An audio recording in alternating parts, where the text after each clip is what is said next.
누가복음 19번째 시간입니다. 건강한 성장, 건강한 성장이라는 제목으로 하나님 말씀 증거하겠습니다.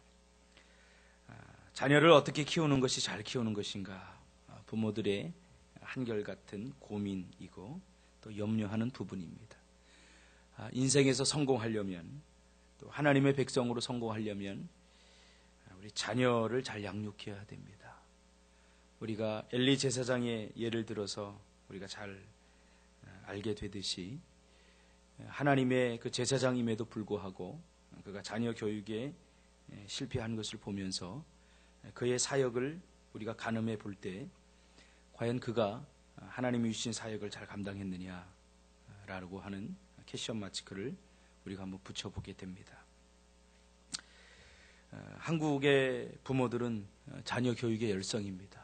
세계 어느 나라보다 자녀 교육에 드리는 사교육비나 또 자녀 교육에 드리는 비용 때문에 부모들의 허리를 휘게 하는 그런 현실을 보면서 과연 그렇게 많이 가리키고 투자한다고 해서 자녀들이 잘 성장하고 잘 자라는 것인가에 대한 깊은 질문을 우리 자신들에게 한번 해보아야 됩니다.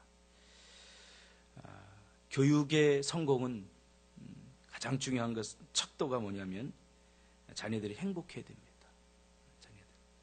아무리 많이 가리키고 아무리 좋은 교육을 받는다고 할지라도 그 자녀가 행복하지 못하면 그 교육은 성공했다고 볼 수가 없습니다. 오늘 우리 자녀들의 교육을 우리가 어떻게 하는 것이 잘하는 것인가, 오늘 한번 자녀 교육의 모델링을 예수님의 모습을 통해서 한번 살펴보기를 원합니다. 어떻게 키워야 됩니까? 40절에 보면 아기가 자라며 강하여지고 지혜가 충만하며 하나님의 은혜가 그 위에 있더라. 52절에 보니까 예수는 지혜와 키가 자라가며 하나님과 사람에게 더욱 사랑스러워 가시더라. 사랑스러워 가시더라. 사랑받는 하나님께 그리고 사람들에게 예수님은 사랑을 받았다는 거죠. 사랑을 받으려면 어떻게 됩니까? 인격적으로 흠이 없어야 되죠. 그렇죠? 모든 사람들에게 사랑을 받으려면 그가 예수님께서 전 인격적으로 참 아름답게 성장을 했다, 그렇게 볼 수 있습니다. 좀 더 구체적으로 살펴보면 신체적으로 건강하게 예수님이 성장했음을 보게 됩니다. 교육에 있어서 육체적 성장이 굉장히 중요하죠. 그 아이가 건강하게 육체적으로 잘 발육이 돼야 됩니다. 그러므로 육체적으로 건강하게 성장할 수 있도록 한 부모는 골고루 영양분을 섭취할 수 있도록 그렇게 해야 하고, 뿐만 아니라 규칙적이고 습관적으로 운동할 수 있는 그러한 여건들을 마련해 줘야 됩니다. 습관이 굉장히 중요합니다. 그동안 기독교 교육에 있어서 강조된 부분은 주로 영적인 부분이죠. 그래서 자녀 교육 그러면, 기독교적 자녀 교육 그러면 신앙 교육이다, 이렇게 많은 사람들이 생각했는데 그것은 균형적인 신앙 교육이 아닙니다. 우리가 십자가의 정신으로 우리 아이들이 육체적으로도 건강하게 성장할 수 있도록 규칙적으로 또 좋은 습관을 들일 수 있도록, 또 식습관도 마찬가지입니다. 너무 편식하지 않게 그렇게 육체적 건강을 우리가 많이 힘쓰고 애써야 됩니다. 제가 목회를 해보니까 목회도 이 건강이 굉장히 중요합니다. 과거에는 영적인 것이 육체적인 것에 영향을 미친다고 많이 생각을 했지만 반대로 생각해보면 육체도 영적인 것에 삶에 영향을 미칩니다. 몸이 피곤하고 육체가 건강하지 못하니까 기도하는 것이 힘들어요. 우리 권사님들도 알다시피 다리가 쑤시고 또 육체가 건강하지 못하니까 얼마나 이 신앙생활 하기가 버겁고 힘듭니까? 그래서 몸이 병들고 힘들면 기도라든가 봉사, 헌신하는 데 많은 어려움이 있지 않습니까? 그러므로 자기의 신체적 건강을 잘 관리할 수 있도록 규칙적으로 운동을 하고 또 좋은 습관을 들일 수 있도록, 또 일찍 자고 일찍 일어날 수 있도록, 이게 굉장히 중요한 습관입니다. 밤늦게까지 자지 않고 아침에 잘 일어날 수 없어요. 이게 굉장히 중요한 것. 새벽 기도를 누가 잘하느냐? 일찍 자는 사람들이 잘합니다. 좋은 습관, 새벽에 일어나는 습관을 들일 수 있는 사람들이 잘하는 거죠.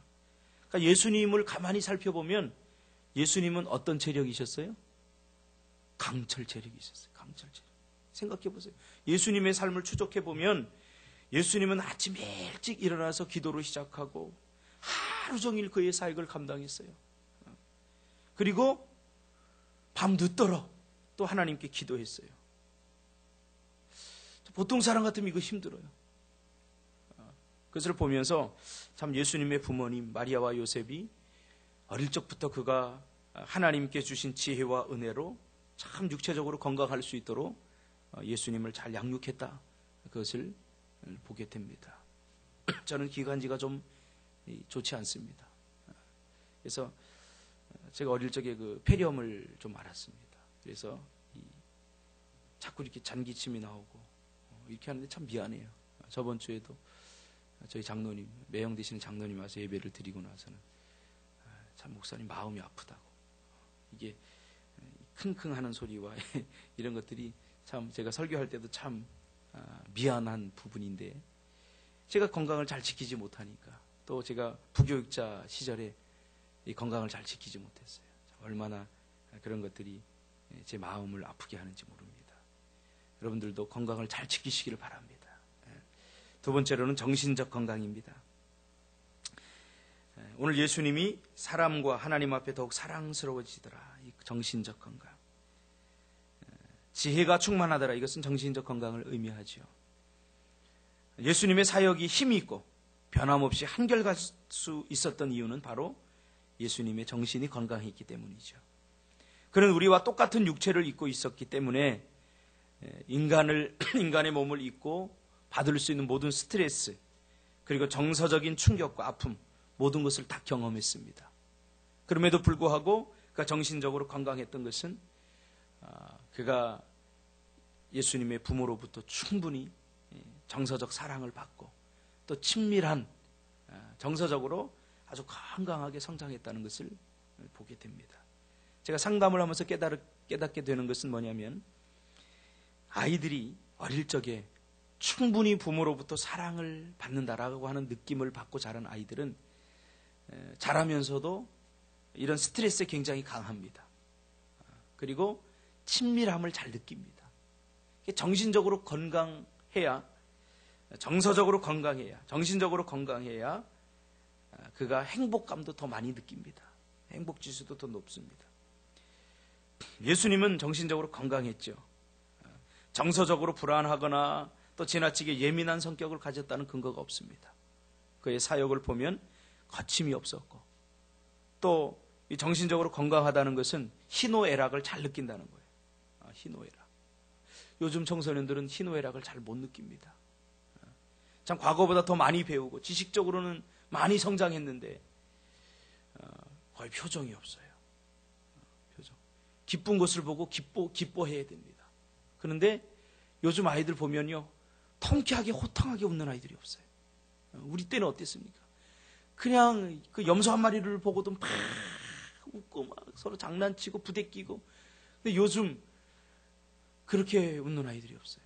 요즘 개그 콘서트가 유행하지 않습니까? 참 개그 콘서트가 한국 국민의 정서에 많은 도움을 준다고 생각합니다.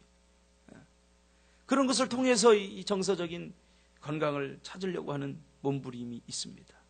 우리 자녀들이 정서적으로 건강하려면 자연을 경험하게 하고 또 좋은 취미생활을 갖도록 공부 못지않게 굉장히 중요합니다. 책상에 앉아있다고 해서 그 아이가 공부하는 게 아니에요. 정서적으로 건강한 아이들이 책상에도 오래 앉아 있습니다. 지구력, 공부는 지구력도 아닙니까? 대학까지만 공부 잘하는 거 아닙니다. 평생을 공부해야 되는데 그런 정서적인 건강이 굉장히 중요하죠. 예수님께서는 희노애락을 잘 느꼈어요. 때로는 분노하기도 하고 때로는 기쁨을 느끼기도 하고 또 외로움을 느끼기도 하고 이거 정상적인 반응입니다. 정상적인. 이런 것들이 우리 안에 살아있어야 됩니다.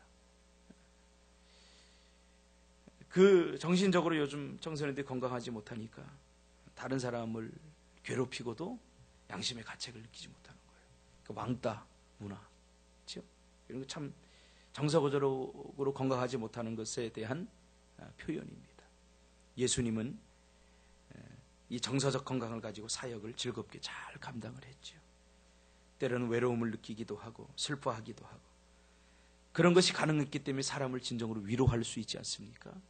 정서적으로 건강해야 사람을 위로하고 사람을 돕고 사람을 행복하게 할 수 있습니다. 정서적으로 건강하지 못하면 자기만 생각하죠. 자기만 생각합니다. 누구를 만나도 어떤 환경 속에서도 묵묵히 사역을 감당하는 것을 보면 예수님은 정신적으로 건강하였다. 정신적으로 평안하였다. 그것을 보게 됩니다. 세 번째로는 영적으로 건강하였습니다. 예수님은. 하나님의 은혜가 그 위에 있더라. 이것은 영적 성장을 의미합니다. 예수님은 하나님의 아들이시고 하나님이시기 때문에 영적으로는 당연히 성장했겠지라고 생각하는 분들이 많이 있는데 그렇지 않습니다. 예수님은 영적으로 성장하는데 하기 위해서 어릴 적부터 하나님의 말씀의 가르침을 잘 받고 또 겸손하게 기도하면서 영적 성장을 위한 균형 있는 그러한 가르침을 받고 훈련을 받은 것을 보게 됩니다. 한 아이가 잘 그가 행복하고 또 인생의 성공을 하려면 영적 성장을 해야 됩니다.